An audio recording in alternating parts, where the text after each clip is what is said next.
இப்ப திமுகவுக்கு காங்கிரஸ் கட்சியே தலைவலியா மாறி இருக்காங்களா? சீக்கிரட் மீட்டிங் எல்லாம் நடத்தியிருக்கார முதல்வரும். வாங்க என்னாச்சுங்கிறத பார்க்கலாம். காங்கிரஸ் கட்சியால திமுக கூட்டணிக்குள்ளேயே சலசலப்பு ஏற்பட்டிருக்காம். தமிழகம், புதுவை, கேரளா, அசாம், மேற்கு வங்கம் ஆகிய 5 மாநிலங்களோட சட்டசபையோட பதவிக்காலம் முடிவடைய போகுது. இந்த 5 மாநிலங்களுக்கும் சேர்ந்து சட்டசபை தேர்தல் நடத்த தேர்தல் ஆணையமும் முடிவு பண்ணியிருக்காங்க.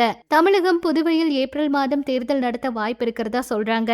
எப்போது தேர்தல் பணிகளை முன்கூட்டியே தொடங்குற திமுக இதுவரை தொடங்காதது ஏன் அப்படிங்கிற கேள்வியும் இருக்கு. கூட்டணியில இருக்க காங்கிரஸ் கட்சியால தான் இத்தனை சலசலப்பாம். ஆட்சியில பங்கு 41 சீட், 2 ராஜ்யசபா சீட் கேக்குறாங்களாம். இவங்களுக்கே 41 சீட்டை கொடுத்துட்டா மத்த கட்சிகளுக்கு என்ன செய்யறதுன்னு தெரியாம இவங்களும் குழப்பத்துல இருக்காங்களாம். காங்கிரஸ் இந்த முறை பிடிவாதமா இருக்காங்களாம். அக்கட்சியோட நிர்வாகிகள் சிலர்கிட்ட பேசும்போது அவங்க என்ன சொல்லிருக்காங்கன்னா, எதுவா இருந்தாலும் அழைச்சு பேசினாதான தீர்வு கிடைக்கும். பேசாமையே திமுக காலம் தாழ்த்தி வராங்க, இதுதான் குழப்பத்தை கொடுத்திருக்கு அப்படிங்கிற மாதிரி சொல்றாங்களாம். எப்பவும் தேர்தல்ல முன்னாடியே பிரச்சாரம், அதாவது அதோட வேலைகளை ஸ்டார்ட் பண்ற திமுக ஏன் இவ்வளவு அமைதியா இருக்காங்க, என்ன காரணம் அப்படிங்கிற மாதிரி கேட்க வைக்குது. தேவையே இல்லாத குழப்பத்தை ஏற்படுத்திட்டு இருக்காங்க காங்கிரஸ் அப்படிங்கறத தான் சொல்லணும். இவங்களோட தேவையில்லாத பிரச்சனைகள்னாலதான் இப்ப எல்லாமே அமைதியா இருக்கு அப்படின்னும், மிகப்பெரிய தலைவலியில திமுக இருக்காங்க அப்படின்னு சொல்றாங்க.